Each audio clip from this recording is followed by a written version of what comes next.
This episode of I Am Northwest Arkansas is brought to you by Winetopia.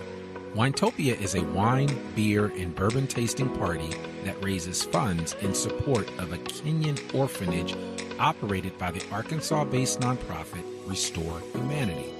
Winetopia offers a delicious assortment of top-tier wine, local craft beer, top-shelf bourbon, and a variety of other spirits from some fantastic local distilleries. Guests will also enjoy cuisine from the likes of Bordino's, Arcega's, Boca, and Cafe Rue Orleans. Winetopia is an event you don't want to miss, and it's happening on Friday, October 14th at the Stone Chapel in Fayetteville. For tickets and more information, please go to restorehumanity.org/events. Once again, that's restorehumanity.org/events. Support for this episode comes from Signature Bank. Hey, this is Gary Head at Signature Bank of Arkansas. We founded Signature Bank in 2005 with local ownership to serve our communities with the best bankers with the most authority to do business. We have succeeded in growing our bank to over $875 million in assets. We have locations in Bentonville, Rogers, Springdale, Fayetteville, Brinkley, and we have recently expanded to Harrison and Jonesboro. We have 176 teammates in climbing. Our teammates love our communities and the customers that we serve. We're always here to serve and eager to do so. As Chairman and CEO, I welcome your call to have the opportunity to serve you. Please call 479-684-3700 or visit online at signature.bank and tell them that you heard about us at I Am Northwest Arkansas. Signature Bank of Arkansas is a member of the FDIC and an equal housing lender.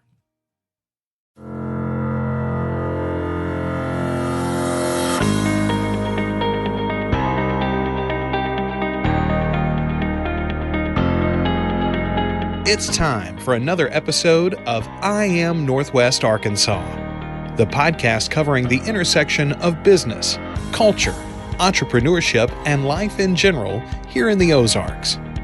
Whether you are considering a move to this area or trying to learn more about the place you call home, we've got something special for you.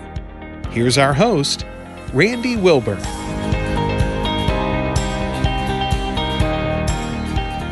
Hey folks, and welcome to another episode of the I Am Northwest Arkansas podcast. I'm your host, Brandi Wilburn. I'm excited to be with you today. As I'm always, I am here with another individual that has been on the podcast before. And I don't know why.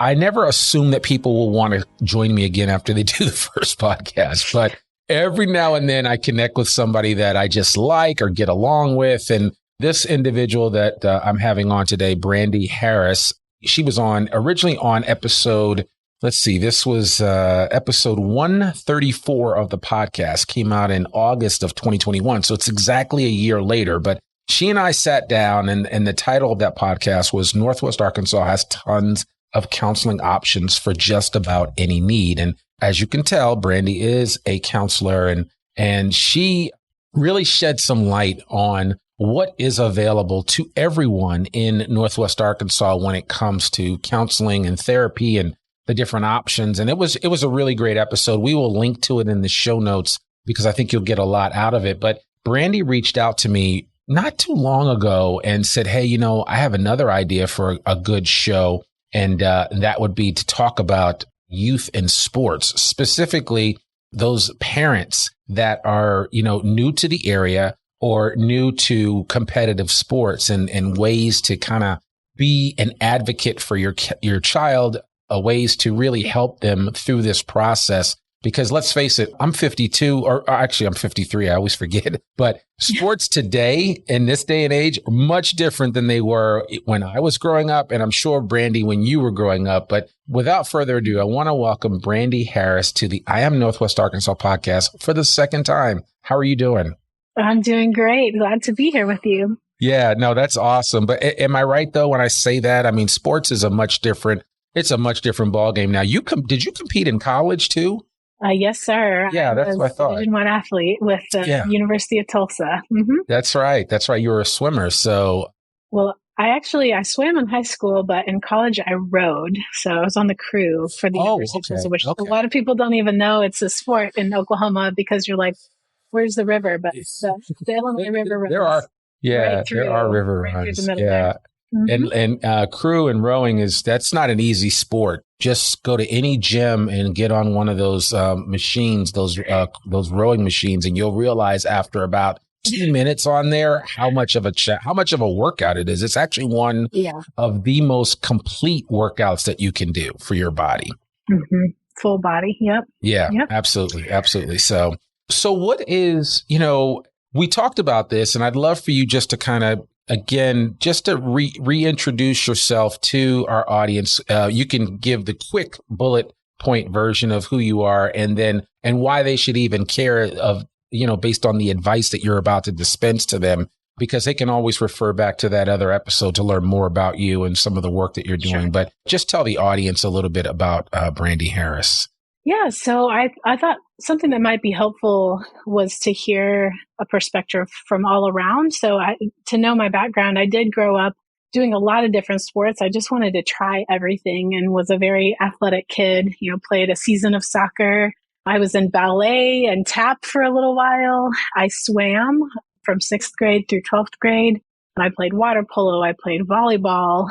I just kind of, whatever one of my friends was playing, I wanted to play too. So I have the athlete experience there. I did go on to compete in college with the University of Tulsa in rowing and did really well there. Ended up fully scholarshiped pretty quickly. And then I've also been a coach. So I coached swimming for about 10 years. I coached with USA Swimming, and I also coached as a rowing coach while I was in college for some younger high school girls.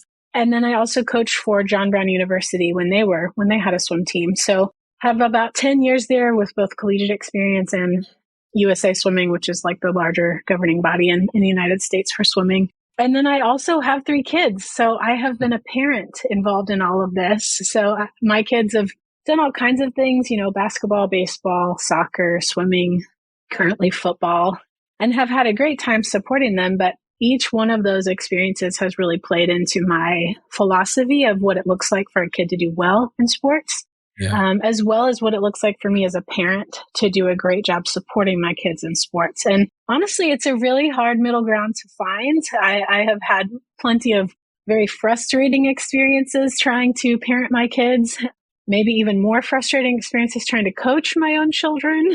And then I would say as an athlete, I felt very supported by my parents. I feel like they did a great job caring for me during those times. But I just have seen it go really well and really poorly. And so I thought, well, this would be a good place for us to help parents as they're coming to the area. If they're new to Northwest Arkansas, most likely their kids are maybe transitioning in their sport careers or starting for the first time in a sport career, wanting to get involved in the community. And this really could provide them an opportunity to start out on the right foot. So that's where I'm coming from.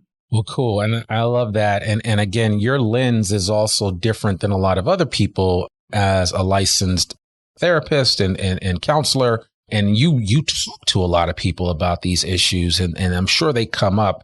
Do you also meet with young people or children under the age of 18? Yes, I do. I have, my practice is it's varied. I see quite a wide range of a population.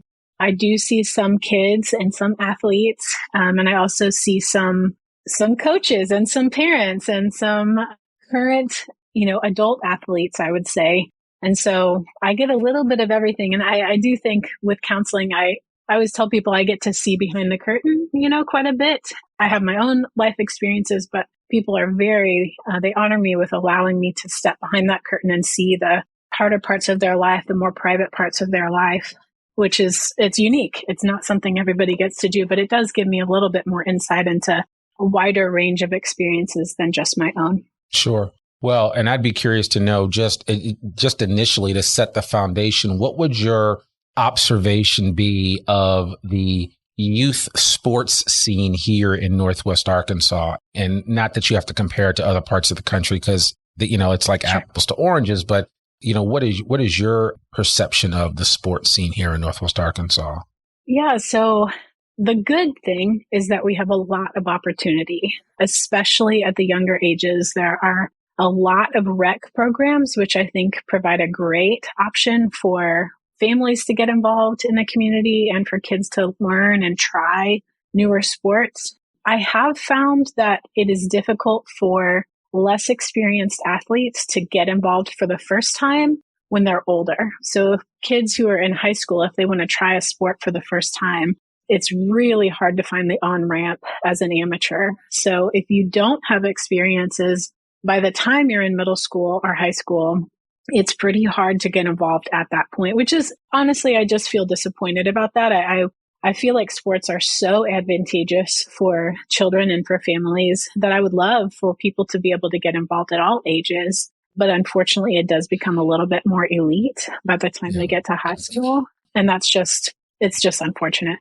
Yeah. Some individual sports might lend themselves more to an easier on-ramp at an older age. I'm thinking maybe of a young person, a young man or woman that wants to maybe run cross country or track where, there's a lot of individualized activity, even swimming for that matter. If you've swum someplace else and done it at a decent level, the chances of you coming into a new place and being able to get on the team and swim may not be as hard as you think. So, but you're absolutely right. With larger team sports like football, basketball, it's way more difficult to do that. And I'm basing that on my experiences right now because I have a son that recently moved from one local high school to another. And when he moved to his new local high school, those kids that are playing, and he wants to play basketball, those kids that are playing there have been playing together for a number of years. And so unless he's like LeBron James's son, which he is not, it's hard to break into that, and that is the challenge. And so I'm encouraging him to look at some other sports. And actually he did that and landed on the football team. So there is hope and there are other opportunities, but you just have to keep that in mind that like Brandi said, that, the stakes are much higher, especially when you get to the high school level. Yeah. And I would say too, it's not that you will never have a chance to learn, but if you're starting at an older age like that in a really amateur position as a 10th grader, for example, you're more likely going to have to find a specialized class or honestly watch a YouTube video and learn kind of on your own and then get involved in a more like amateur league as an adult, which we do have in this area. We have a lot of amateur leagues, softball, soccer. I don't know about baseball, but ultimate frisbee. Swimming. Ultimate frisbee. Yeah, I see them working out at Lewis Park and at Lewis Field in Fayetteville, and I know they also play at a couple of places up in Bentonville, but ultimate frisbee is a big deal. I know some adults that have gotten into mountain biking and now race on a regular basis. Yes. So, there are a lot of ways that you can get involved with sports here in Northwest Arkansas and not have been that child prodigy, right? That was playing, that has been playing sports since you came out of the womb. So, I think there's hope for all of us. So I agree. Why don't we talk a little bit about some of the pitfalls that parents may struggle with when trying to get their kids, especially parents that are new to the area, when trying to get their kids acclimated into sports, maybe if they haven't played before, or maybe if they had, and what are some of the challenges that parents face and how do they overcome that as they bring their children along? Yeah, so I think there's two things to really keep in mind as a parent. One of them is scheduling. I see a lot of parents wanting to give their kids incredible opportunities, and so they're getting them involved in a lot of things. And I think very quickly, life as a family can become just about taxiing children from one side of the area to the other. And, every morning, every evening, a new activity, or even shuttling in the afternoon from in between activities. First we've got piano, which is not a sport, or piano, and then we've got soccer, and then we've got one more thing really quick. It's a short private lesson for softball. They're doing so many things that everybody's just run ragged. And I think it's hard because as a coach or as an organization, you're really looking at your own sport, your own activity. So let's say I'm a soccer coach and I'm wanting my kids to get better. And I'm thinking, let's do 3 practices a week. and then I'm like, you know what? I really want my kids to get better. Let's do 5 practices a week, or let's get some mornings in. And I'm not really thinking about all the other things that my athletes are involved in. And so if the coach or the organization isn't looking at the whole life of the athlete, then the parent really does need to keep track of the whole life of the athlete. If all we're doing is running from activity to activity, and there isn't time to rest, if there isn't time to play, where there's no performance involved, it's just for fun, there's no expectation, the kids really can feel kind of strangled with activities, strangled with the pressure to perform, and they struggle to just enjoy their lives. And honestly, we set them up to live that way as adults, perform, and never really rest, never really enjoy the good things that we have that frankly we worked very hard to get. So I think that's one side of it that I think if you as a parent on the front end can be thinking, okay, we want to get involved, but let's fight real hard to make sure that we have a day off every week, that we have at least one morning that we can sleep in, that we have at least one evening that we can be together as a family and just eat dinner and watch a show or something like that. Really on the front end, carving that time out and protecting it fiercely so that when you're involved in the activities, they don't just take over the whole rest of your life. So issue 1 is scheduling, just thinking beforehand, what do we want to protect our time? How do we want to protect our time as we're getting involved so that we still have good things to enjoy at home? And then the other thing that I see a lot for parents is not really understanding or knowing how to be the parent on the sidelines when they get their kids involved, because they're wanting so much for their kid to thrive and do well and have the opportunities to play. They can add a lot of pressure to the kid unknowingly because they're stepping into the coach role instead of staying in the parent role. And I want to talk about this specifically as an opportunity for parents, because when we step into the coaching role, even though we might think we're being helpful by adding coaching or yelling for that extra push down the soccer field or whatever it is, you can do it. Where if we get into that role of pressuring the kid or criticizing the kid in how they're playing or what they're doing, we're really abdicating a more important role, which is supporter. Kids need to know that they are loved no matter what. And working for a coach, the coach has a specific role to play, which is get the kid to be a better. And as a parent, you want your kid to be a better athlete, but what you want your kid to do more than that is to be a happy, healthy, whole person. And you want them to know that they are loved, even if they are terrible on the soccer field. Right. And it's going to be really hard for the kid to know that if both the coach and the parent are coming down hard on them every time they mess up. They can start to feel like the only way that I can be loved is if I do things right and I do things well. And Randy, you and I both know this. Humans do not always get things right, and we do not always do things well. And on our bad days or in our bad moments, if we feel like we are only worth how we perform and what we produce, we start to feel terrible about who we are, and we can't enjoy our lives anymore because we're just pushing ourselves harder all the time. So really settling into that role as a parent is vital for the kids' long-term safety, stability, health, wholeness. We really want to grab a hold of that option to show that kid how loved they are, even when they fail, because them feeling loved and supported in that way is actually very empowering and will make them want to work harder and do better and find the things that they are good at, rather than just beating themselves up internally all the time for not getting it exactly right. So, I just think about someone who maybe is a really high performance athlete. Let's say Tom Brady, okay? Super high performing, right? Kills it on the football field.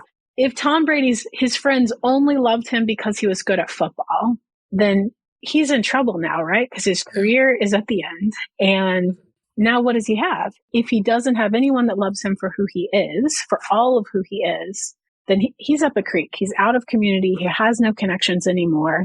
That would be really rough for him. We want him to eventually, and this is what I want for everyone. I want everyone to be able to retire eventually and still feel loved, supported, included, wanted, even if we can no longer play a specific role that we played for a big part of our lives. Yeah, man, it's almost like you were reading my mail, because I know that I'm one of those parents that had to really, I had to admonish myself personally, especially when I'm on the sidelines, right? Because, sometimes what you think is encouragement is really thinly veiled attempts to coach, right? And there is a fine line between that. And so I have tried to make it a point to let the coach, and I'm going to be the parent, and I'm always going to be excited. And I tell my kids, I'm so excited when you're out there playing, and, daddy can sometimes get emotional, but I'll admit I've actually been kicked out of a basketball game because I was so emotional. I wasn't yelling at my son. I was just like, man, I was upset over a really bad call. And, of course I don't want to be that parent. Right. But it's like, I just think that, that it's important to support your children. And I can remember, it's funny you bring up Tom Brady, because Tom Brady talked about one book that really changed his life as a young person.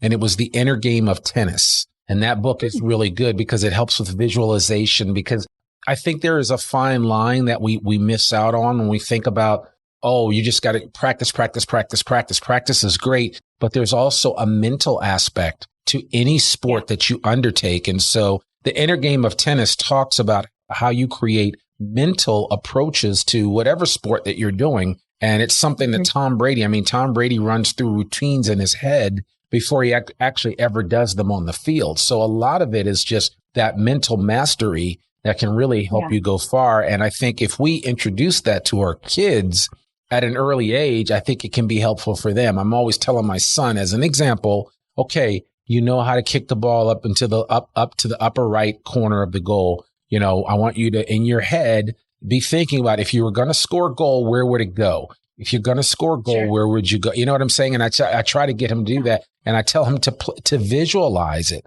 And so, and there can be some fun in that, I think. And it's not as stressful as, you having to get out on the field and run 5 miles or anything like that. I mean, the physical part of it is going to come, but I think as parents, we need to also be figuring out ways to stimulate our kids' minds, because their minds are being developed either positively or negatively as their bodies are being developed at this stage in their life.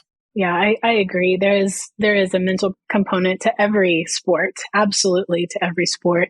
And I, as a coach, that's something that I was very mindful of and had to work on. It's not just about the number of laps we get into the pool. It's also about, what are we doing with our mind, and how are we connecting what's happening in our mind to our body? That's absolutely something that good coaches are focused on. They're thinking about both the physical and the mental aspect. I did want to pull us back to a parenting role that maybe gets neglected a little bit. Please. I don't know about you, but for me, as my kids' parent, a lot of my interactions with them are, I would say, of a disciplined nature. And not that I'm necessarily, doling out punishments all the time, but discipline as in the base word to teach.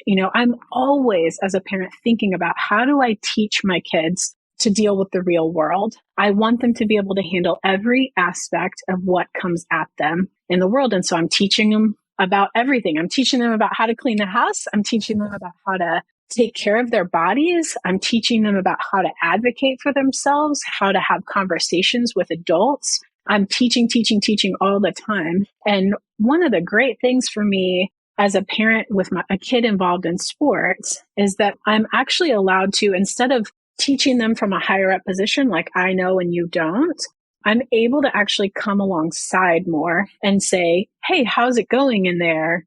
Is there anything that I can do to help you? Oh, that sounds like it's going rough. Do you want some help with that? Or would you rather I just sit sideline and cheer you on?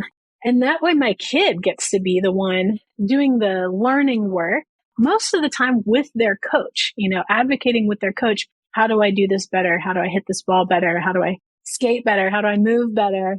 The coach is really the one doing the teaching. And I get to play the role of just being the supporter, or you could say the consultant. I'm just on the side. And that's so different from so many other things that my kid is doing. I get to be alongside them instead of up above them, being the authority, I guess. Yeah. No, you bring up a really good point. And I've tried to, when and where possible, take my kids out for activities where I'm just supporting whatever they want to do, whether it's, practice kicking multiple goals, practice dribbling with your footwork and all that stuff. And I leave the coaching to the coach, right? And especially since I didn't grow up playing soccer. Now, maybe if I played soccer growing up, because I actually have a friend that he played at a high level. He was an All-American soccer player. So I can see where it would be a challenge for him to switch up those roles, because in his mind, he's like, no, that's not the way you do it. This is how you do it, because he's always coaching. Yeah. But, I try to find that happy medium. And I think all of us as parents need to find that happy medium where we can just go out and either kick a ball with our kids or shoot some baskets with our kids, where it's literally just that, just us spending quality time with them. Yeah. And the other tangible benefit is they do get out and get some exercise and practice in whatever chosen sport that they enjoy. Yeah, I think it can be so fun to let your kid almost be the expert, let them show you what they're learning in the sport, let them show you the skills that they're mastering, and maybe teach you how to do those things. I mean, I remember when my boys played soccer, they would be like, Mom, watch this cool kick that I can do. They're practicing the bicycle kick where they can put their foot in front, pop it over their head. And I'm like, that's so great. I don't know how you do that. Show me how to do that. And then they're very proud that they can teach me something. And it makes the whole sport more fun for them, because they do get to be the expert for a little bit. Yeah, no, it definitely does help out considerably. Is there any other advice that you would want to give parents that, maybe they have, multiple kids doing multiple sports and you're all over the place and you're trying to be that, that soccer mom, soccer dad, basketball mom, basketball dad on so many different levels. And you're maybe struggling with burnout, right? Because you're like, I don't know how to do this, because it just seems like you go from each season blurs into the next. When I was growing up, I'm sure when you were growing up, there were some distinct seasons when you were not doing anything. Nowadays, you go right from one sport to the next. That's right. There's no breaks. I agree. Yeah, I would say it is very hard. And like I said, anything you can do to carve out and honestly, where you have to tell the coach, I'm sorry, but we have to have one day off. That is okay to do. Coaches don't like to hear that, but as a parent, you absolutely can advocate for, this is just what we're doing. And we know that the research says for every activity, actually, that having a day off or time off from the hard level work actually makes us more productive in the long run. So we might say 7 days a week feels like we're getting more done. But when we look at the research, 6 days worth of good work and 1 day off is actually more productive than 7 days full of good work. Or hard work. And that's going to be true for your kids as well. If you can really fight for that day off or that time off of the go, go, go, go, go, you're actually helping your kid have better boundaries in their life and to be able to rest and recover appropriately. But I would also say, looking at just as you're going as a parent, you need to figure out, what do you personally need to recover? I know that I've been active my whole life. And if I were to just go, go, go all the time and never have time to actually use my own body, I played roller derby for a few years and it was very, very fun. And I would love to still be doing it. But I got to a point where I said, okay, I think that I cannot be the star athlete anymore. I think that this is the season where my kids are the star athletes. And so we're going to spend our time as a family supporting them in their athletic adventures rather than me spending my time in my athletic adventures. And that is good. That was a good move for us to make as a family, but it meant that I had to find ways to take care of my body physically and be able to move my body still, even though a lot of our day was spent taxiing them around. And so one of the things that I started doing is just wearing my workout clothes to the field. If they're going to baseball practice and I know the practice lasts an hour, I might spend 30 minutes of that just walking around the field. I'm going to watch during part of the practice, and then I'm going to use the rest of that time to move my body. But just finding little ways to insert your self-care into those times that you're carting everyone around, whether it's maybe for you recovering or using your body is not what you need. Maybe you just need time to be quiet. So go sit in your car and be quiet for 30 minutes, or maybe you need to engage your mind in a fun way. So go read a book, doing something that takes care of you so that when the practice is over, you're not just frazzled and exhausted and forcing yourself or slogging through every day of taxiing your kids, but you're refreshed as well and you're enjoying your life. we want parents to enjoy their life and be healthy so that they can help their kids do the same thing. They're both modeling and taking care of themselves by setting those boundaries. Yeah, no, you are preaching to the choir and I know several of the soccer moms on my son's team and some of the dads, they make it a point to go run while these guys practice for like 2 hours at a time. So the parents like, I'm just going to go run and go get it done. And I think that allows you to kind of kill two birds with one stone. And if nothing else, at least the child knows that you're there somewhere and in the neighborhood as they're working out and you guys are all in the same space. So, but there is a way for you to do that. And I think that's a great idea and a great piece of advice about wearing your workout clothes to the kids' practice when you go so that you can work out too and have it benefit you. So just one more idea here. When I was coaching swimming, like lower level swimming, elementary school age, I would have families that would come to swim for me. And at first I would get one of the kids and the kid would have such a great time. Then he would bring his siblings and we would end up having, 3-4 kids all from the same family attending the same practice. And I thought that was just so smart. I mean, it's hard because kids want to have their kind of individual niche, the thing that I'm really good at baseball. I'm really good at soccer. I'm really good at this or that. But when they're younger like that, and you can kind of corral them all into the same sport for at least a couple of seasons, that does a lot to help cut down the time that you're running all across the country, You're all doing one of those sports together. And then it's like, this is what we do as a family. We're a swimming family or we're a soccer family, at least for a short season to save yourself some gas and some time. Yeah, no, I mean, there certainly is. There are some true benefits to that. And unfortunately, with 3 boys that wanted to do totally different sports, we didn't get that. So the other thing that has been helpful for us and has kept our sanity as parents is, being part of an organization or a team where everybody is, all the different parental units are interacting with each other, and so it's also a chance for you as an adult to build some relationships and make connections. Yes, I totally agree with that. Beyond just, hi, Bob, hi, Sue. When you see them at the sideline, it's like you get to know them. And I know several of my son's teammates' parents like where I check in on them, see how they're doing. I send them text messages. Of course, kids want to do sleepovers and things of that nature now that we're kind of out of this pandemic. So, there are all kinds of opportunities for you to continue to build those relationships and make them strong. And even some parents that I can call on to say, hey, can, my son get a ride to practice tonight? Or can he get a ride home? And it's like, sure, we live in the same neighborhood, so it doesn't matter. And you return the favor. So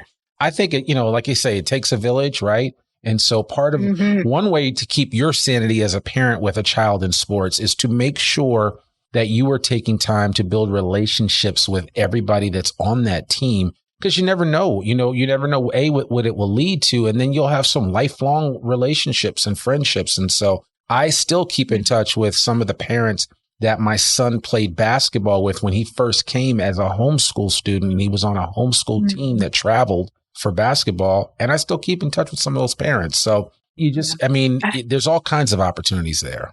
Yeah, I 100% agree with you about that. It's funny. My husband and I were just talking this morning about building community, specifically with our church. We were talking about how do we build community. And one of the things we touched on was just that convenience really is a factor. And we want to be intentional people that choose intentional connections for our family. But we also understand that there's an element that if it's convenient, we are more likely to connect, because we already have other structures in place setting us there together. And that's exactly what you're pointing out there. If you're already in connection with another family because your kids are in the same sports team, what a great opportunity to really build community, whether it's giving each other rides, which I 100% agree with and think is very helpful for our family. And I think it really is for everyone if we can work together to get our kids where they need to be. But even just meals, snacks, time together, sitting next to each other at the soccer field, you're going to get to talk about things that you have time to talk about because you're sitting there for an hour. Part of the time you're really focused on the game, part of the time you're not. And being able to have those conversations is a great way to get connected with other families in the area. Yeah.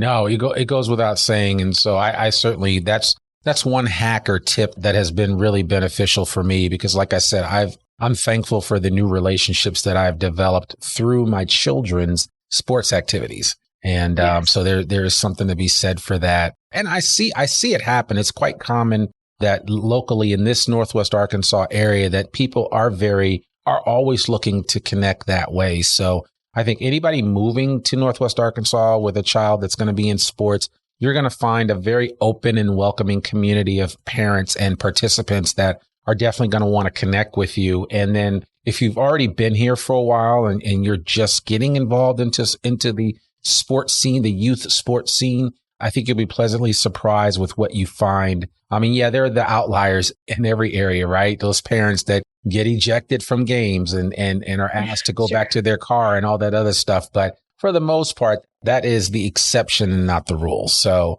trust me when I say this, it's a good environment. And yeah, it can be high pressure. There can be a lot of, expectations around that. But outside of that, I mean, I think that, you have to figure out how you can direct that energy in a healthy, supportive way so that your kids don't take on bad aspects of youth sports that sometimes impair our children's ability to mature properly. Yeah, I think that's great. It's one of those things where depending on your experience with sports, if you had a great experience as a child, you're likely to want your kid to have that exact same great experience. And Sure. if you had a bad experience as a child, you really don't want your kid to have that same experience. And it's easy to read into your kid's experience, whatever your experience was, and for those two things to affect each other. But letting your kid have a good experience and taking it for what it is and building on what's available, you're going to most likely have a great time with your family there. Yeah, no, absolutely. And it's so funny. I always remark back to as a child growing up, I played Pop Warner football and I stopped right in high school because I just didn't like going across the middle and getting hit. But I remember, just different experiences growing up with Pop Warner that were, just really made an impression on me in a positive way. Mm-hmm. And so I see young people nowadays, I mean, it can be a game changer for your child in terms of putting them in an environment where if they are getting positive coaching, there are positive role models that can really help them. And it does. I mean, we hear the stories all the time of individuals that make it to the pros and others that they wouldn't be there if it wasn't for their coach, if it wasn't for a member of the family that helped them out, because not everybody is raised up through youth sports with equal access and an equal economic situation. So that's one of the beautiful aspects of youth sports. And so you want to embrace that where and when possible, because it can make a difference in a child's life. And it could set them on a path to growth that they'll continue to reap the benefits even into adulthood. And I'll end with this and I'll get your final word is that my brother-in-law, who played at a high level in high school and got introduced to football late, but ended up getting a D1 scholarship. Even Bobby Bowden, who was the heralded Florida State University coach, came up to Boston to recruit him. But he told me, he said, if it wasn't for my coach and it wasn't for my football family, I would not be where I am today. And it really made it, and that really stuck with me. And I was like, wow, okay. So, I mean, he is 56 years old now. And I mean, it still has made a remarkable impression upon him. And he's trying to relate some of those stories to two of my sons as they embark upon a career or as they embark upon football, in terms of don't just think of it as how you're just going out to play for a couple of months. I mean, you could build some relationships in this sport that will last you a lifetime.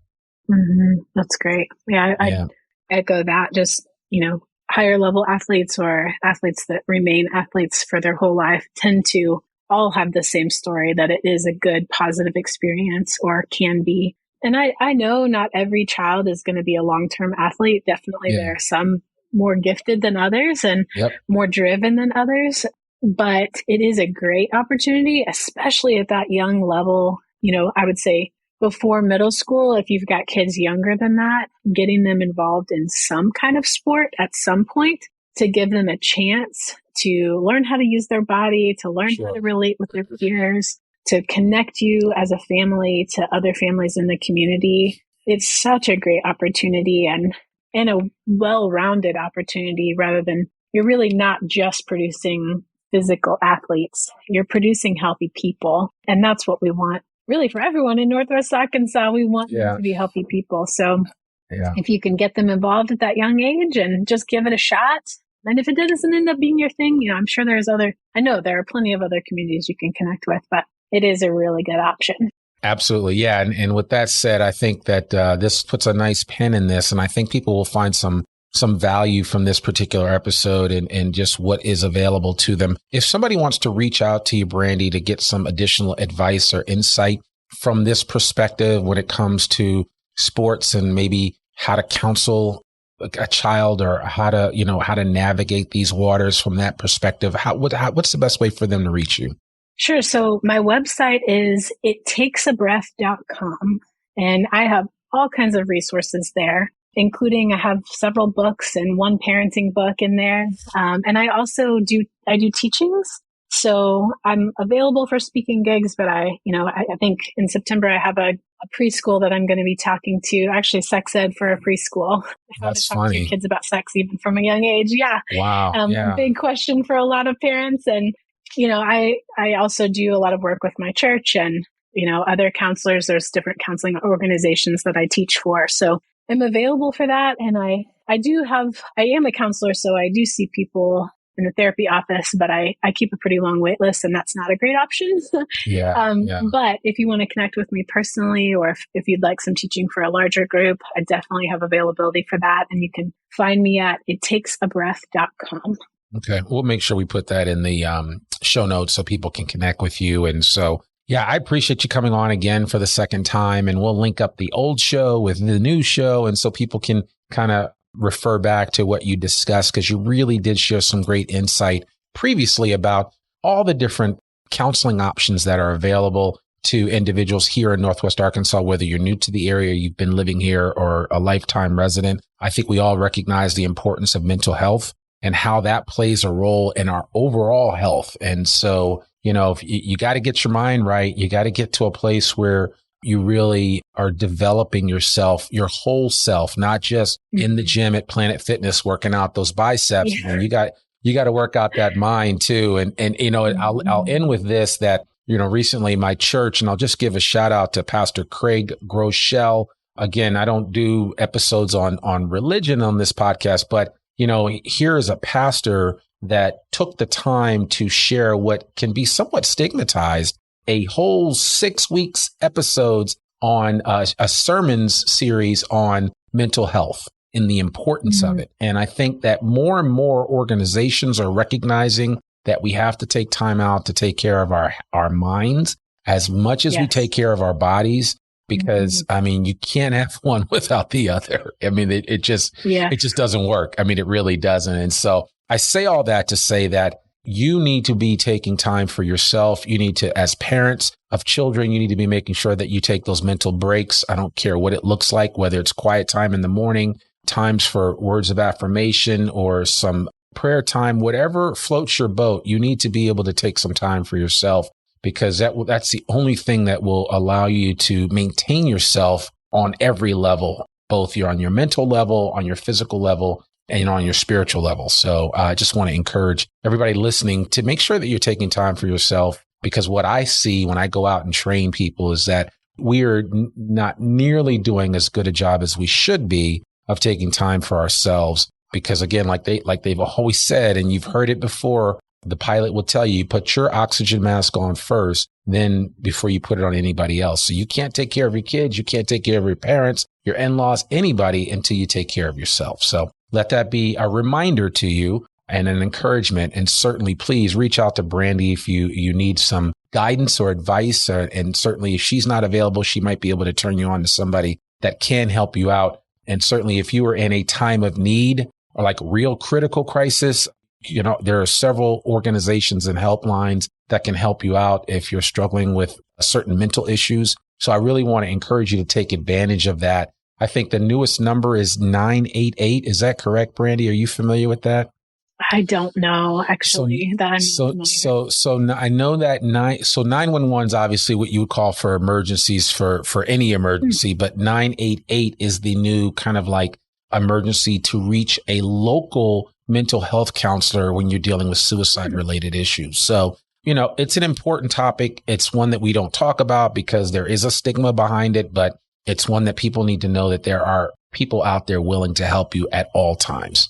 Sometimes just to give you an encouraging word, to give you some guidance, maybe to pray for you or to sit with you. You just never know. But, there are people out there that want to help at all times. So I want to encourage anyone that's struggling in that area to definitely get the help that you need. And we'll make sure that we put some resources in the show notes that you can reach out to. And as always, you can, connect with us and send us an email and let us know what you thought about this episode. And that's all that we have. So Brandi Harris, thank you so much for joining us on the I Am Northwest Arkansas podcast.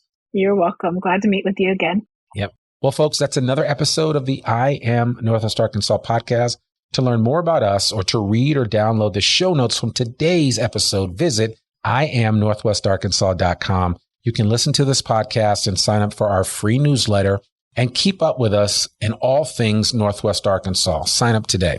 Remember, you can subscribe to the I Am Northwest Arkansas podcast wherever you listen to it. And please consider rating and reviewing us on Apple Podcasts. As a matter of fact, what we're going to start doing now is every time we get a new review on Apple Podcasts, we will read that review on the podcast itself. So please consider doing that. Remember, our podcast comes out every Monday, rain or shine. I'm your host, Randy Wilburn, and we'll see you back here next week for another new episode of the I Am Northwest Arkansas podcast. Peace. We hope you enjoyed this episode of I Am Northwest Arkansas. Check us out each and every week, available anywhere that great podcasts can be found. For show notes or more information on becoming a guest, visit IamNorthwestArkansas.com. We'll see you next week on I Am Northwest Arkansas.